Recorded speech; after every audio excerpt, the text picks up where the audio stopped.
बिस्मिल्लाहिर्रहमानिर्रहीम। Chemistry 9th class chapter number 4 lecture number 7। आज हम लेक्चर नंबर 7 में देखें कोवलेंट बॉन्ड।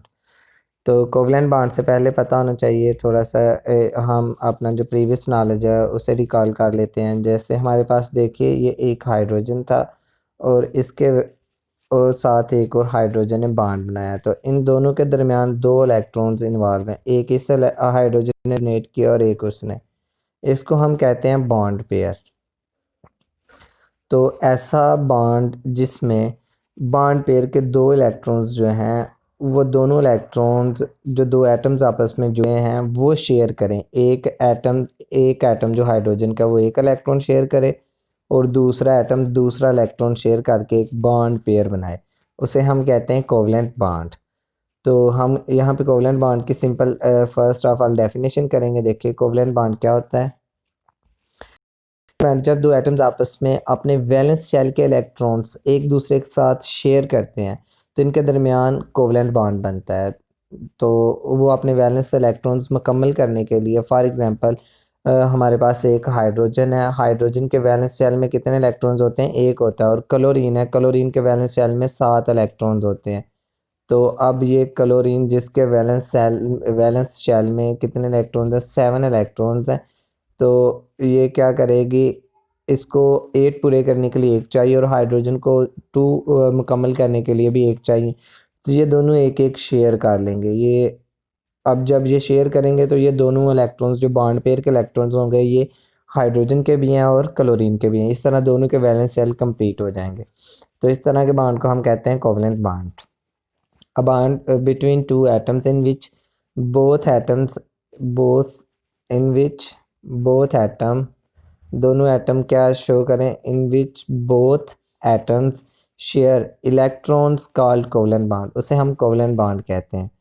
तो नेक्स्ट हमें इसकी एक एग्जांपल देखते हैं। जैसे HCl है, HCl में हाइड्रोजन और क्लोरीन, HCl में हाइड्रोजन और क्लोरीन एक एक इलेक्ट्रॉन शेयर करके कोवलेंट बॉन्ड बनाते हैं। In HCl hydrogen and chlorine share one electron to form covalent bond. अब इनके दरमियान बॉन्ड कैसे बनता है वो देखते हैं। ये हमारे पास हाइड्रोजन है, हाइड्रोजन के वैलेंस शेल में ये एक इलेक्ट्रॉन है।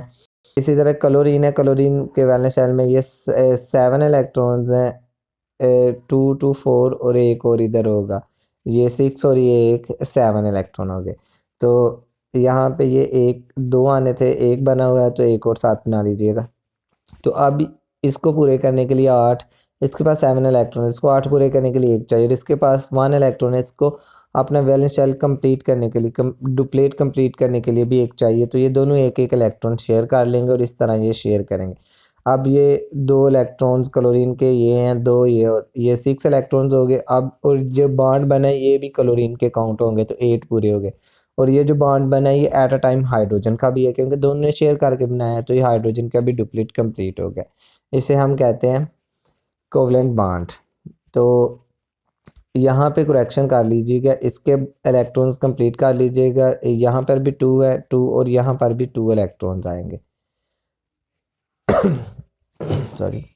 नेक्स्ट हम देखेंगे कि ये जो कोवलेंट बॉन्ड है वो किन एटम्स में बनेगा। याद रखिएगा जो भी नॉन मेटल्स हैं वो जब आपस में या किसी दूसरी नॉन मेटल के साथ बॉन्ड करती हैं तो वो हमेशा कोवलेंट बॉन्ड बनता है। यानी कि ग्रुप नंबर 14 से लेकर 17 तक तमाम एलिमेंट्स जो हैं वो आपस में या किसी दूसरे आपस के ग्रुप्स के साथ जब वो बॉन्ड करते हैं तो वो क्या करते हैं? कौन सा बॉन्ड? कोवलेंट बॉन्ड करते हैं। यानी कि अगर ग्रुप 14 का मेंबर ग्रुप 16 के मेंबर के साथ क्या कर रहा है? बॉन्ड कर रहा है, तो वो कोवलेंट बॉन्ड होगा। अगर ग्रुप 14 का ही मेंबर 14 के मेंबर से एलिमेंट जो है वो बॉन्ड करेगा तो वो भी कोवलेंट बॉन्ड होगा। अगर ग्रुप 14 का जो है फॉर एग्जांपल कार्बन है तो कार्बन कार्बन के साथ बॉन्ड करेगा, आपस में बॉन्ड करेगा, फिर भी वो कोवलेंट बॉन्ड करेगा।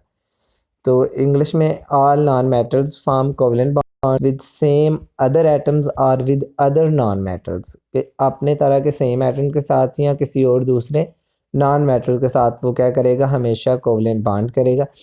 और एग्जांपल के तौर पे हम देख सकते हैं ग्रुप 14 से लेकर 17 तक के एलिमेंट्स क्या करते हैं, या तो आपस में बॉन्ड करेंगे तो कोवलेंट करेंगे या किसी दूसरे को 17 से 14 तक जो दूसरे एलिमेंट्स हैं वो आपस में करेंगे, फिर भी कोवलेंट बॉन्ड ही बनाएंगे। तो नेक्स्ट आ जाती हैं कोवलेंट बॉन्ड की टाइप्स। तो सिंगल कोवलेंट बॉन्ड है, उसके बाद डबल है और उसके बाद ट्रिपल कोवलेंट बॉन्ड है। तो हम देखते हैं कि ये जो कोवलेंट बॉन्ड है सिंगल, डबल और ट्रिपल है, तो इनमें क्या डिफरेंस है। सिंगल कोवलेंट बॉन्ड को हम सिंगल लाइन से, डबल को डबल और ट्रिपल को ट्रिपल लाइन से। सिंगल कोवलेंट बॉन्ड में बॉन्ड पेयर एक ही होता है, इसमें 2 में 2 बॉन्ड पेयर्स होते हैं और 3 में 3 बॉन्ड पेयर्स होते हैं। और याद रखिएगा सिंगल कोवलेंट बॉन्ड में जो दो एटम्स आपस में बॉन्ड बना रहे हैं दोनों एक एक इलेक्ट्रॉन शेयर करेंगे। जिस तरह हाइड्रोजन और हाइड्रोजन दोनों एक एक इलेक्ट्रॉन शेयर करते हैं। सिमिलरली डबल बॉन्ड में क्या होगा, एक एटम, जो दो एटम्स आपस में बॉन्ड बना रहे हैं दोनों में से हर एक एटम दो दो इलेक्ट्रॉन्स शेयर करेगा। जैसे ऑक्सीजन है तो ऑक्सीजन के वैलेंस शेल में 6 इलेक्ट्रॉन्स होते हैं, तो ये जब आपस में बॉन्ड बनाएंगे किसी दूसरे ऑक्सीजन के साथ तो उसके 2 इलेक्ट्रॉन ये आपस में क्या करेंगे, शेयर करेंगे, दो दो इलेक्ट्रॉन, तो ये डबल होगा। ट्रिपल में क्या करेंगे, दोनों एटम्स 3 3 इलेक्ट्रॉन शेयर करेंगे। जैसे N3 में N triple bond N, sorry N2 में N ट्रिपल बॉन्ड N, ये क्या हो जाएगा, ट्रिपल बॉन्ड। तो इनके एक्सप्लेनेशन हम नेक्स्ट लेक्चर में देखेंगे। यहाँ तक अगर किसी बच्चे का कोई क्वेश्चन हो तो वो ज़रूर पूछे। थैंक यू, अल्लाह हाफिज़।